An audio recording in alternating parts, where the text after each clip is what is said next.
Daniel chapter 11. And in the first year of Darius the Mede, I took my stand to support and protect him. Now then, I tell you the truth.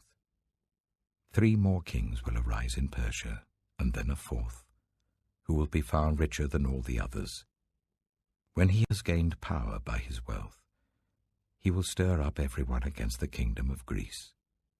Then a mighty king will arise, who will rule with great power and do as he pleases.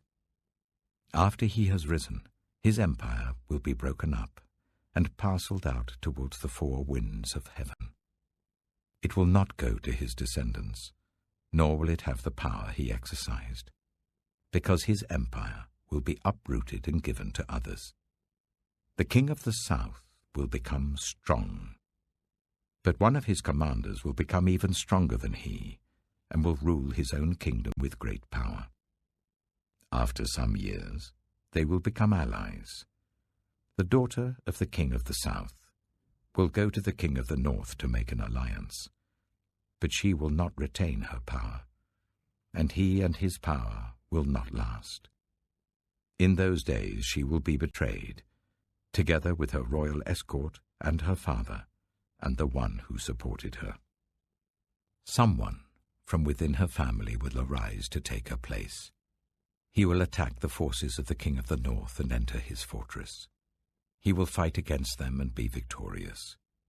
He will also seize their gods, their metal images, and their valuable articles of silver and gold, and carry them off to Egypt. For some years he will leave the king of the north alone.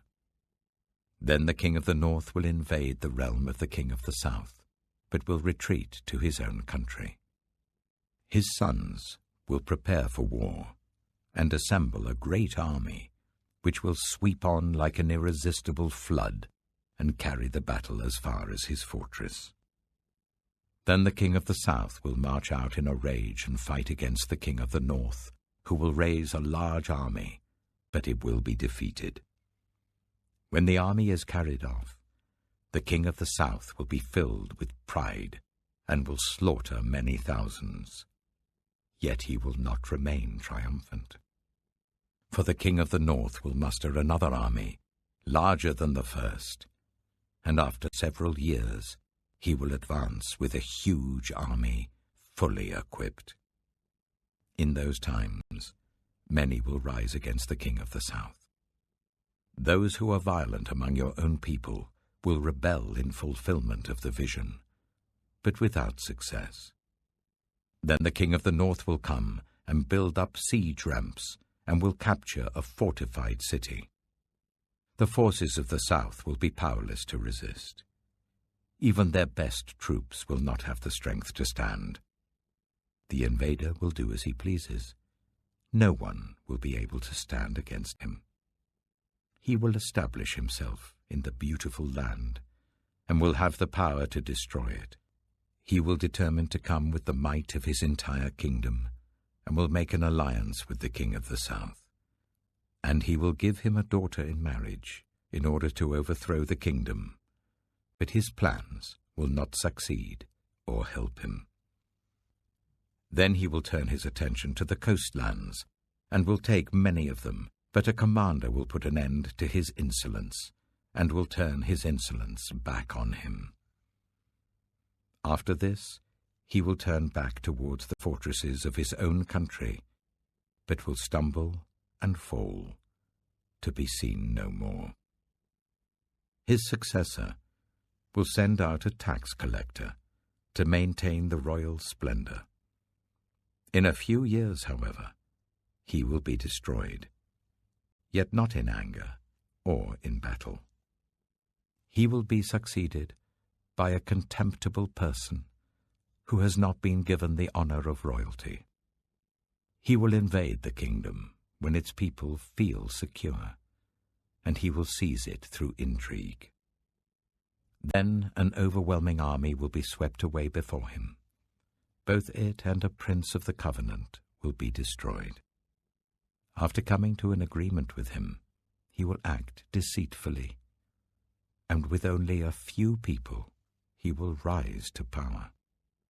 When the richest provinces feel secure, he will invade them, and will achieve what neither his fathers nor his forefathers did. He will distribute plunder, loot, and wealth among his followers. He will plot the overthrow of fortresses, but only for a time. With a large army he will stir up his strength and courage against the king of the south. The king of the south will wage war with a large and very powerful army. But he will not be able to stand because of the plots devised against him.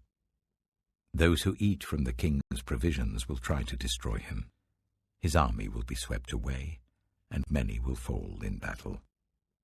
The two kings, with their hearts bent on evil, will sit at the same table and lie to each other, but to no avail, because an end will still come at the appointed time. The king of the north will return to his own country with great wealth, but his heart will be set against the Holy Covenant.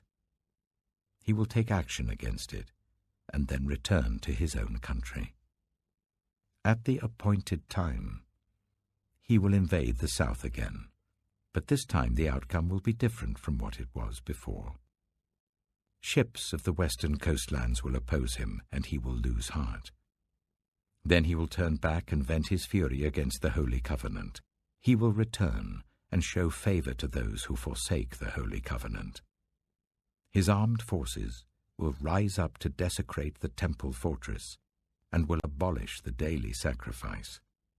Then they will set up the abomination that causes desolation. With flattery he will corrupt those who have violated the covenant, but the people who know their God will firmly resist him. Those who are wise will instruct many, though for a time they will fall by the sword, or be burned or captured or plundered. When they fall, they will receive a little help, and many who are not sincere will join them. Some of the wise will stumble, so that they may be refined, purified, and made spotless until the time of the end, for it will still come at the appointed time. The king will do as he pleases. He will exalt and magnify himself above every god, and will say unheard of things against the God of gods. He will be successful until the time of wrath is completed, for what has been determined must take place. He will show no regard for the gods of his ancestors, or for the one desired by women, nor will he regard any god, but will exalt himself above them all. Instead of them, he will honor a god of fortresses, a god unknown to his ancestors. He will honor with gold and silver, with precious stones and costly gifts. He will attack the mightiest fortresses with the help of a foreign god, and will greatly honor those who acknowledge him. He will make them rulers over many people, and will distribute the land at a price.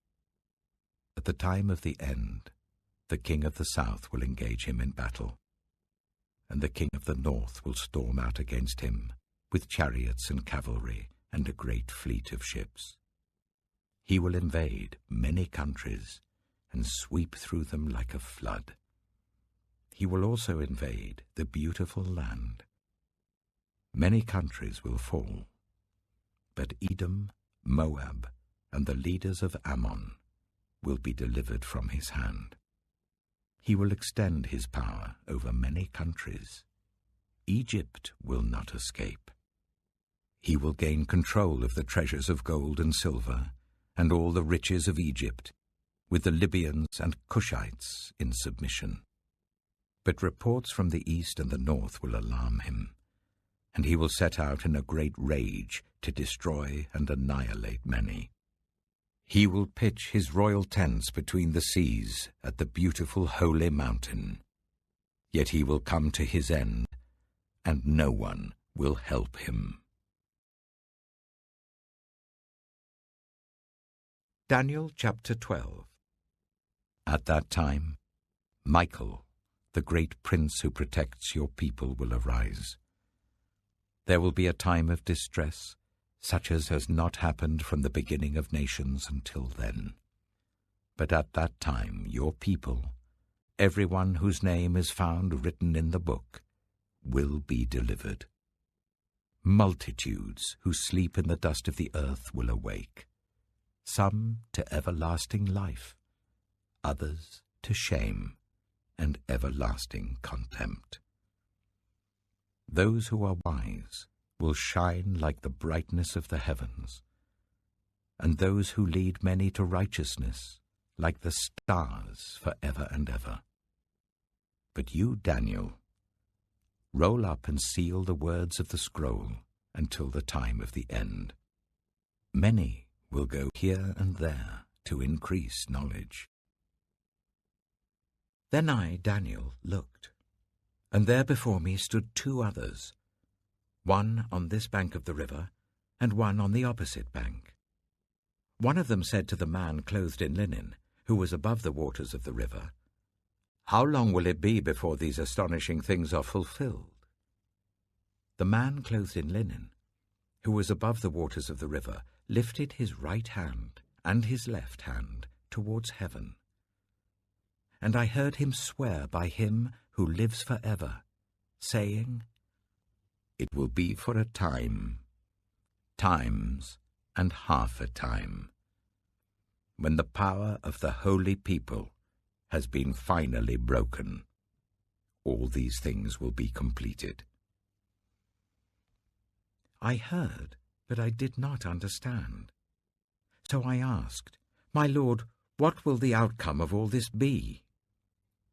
He replied, "Go your way, Daniel, because the words are rolled up and sealed until the time of the end.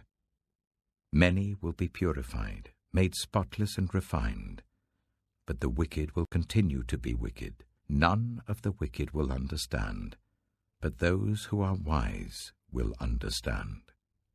From the time that the daily sacrifice is abolished, and the abomination that causes desolation is set up, there will be 1,290 days. Blessed is the one who waits for and reaches the end of the 1,335 days.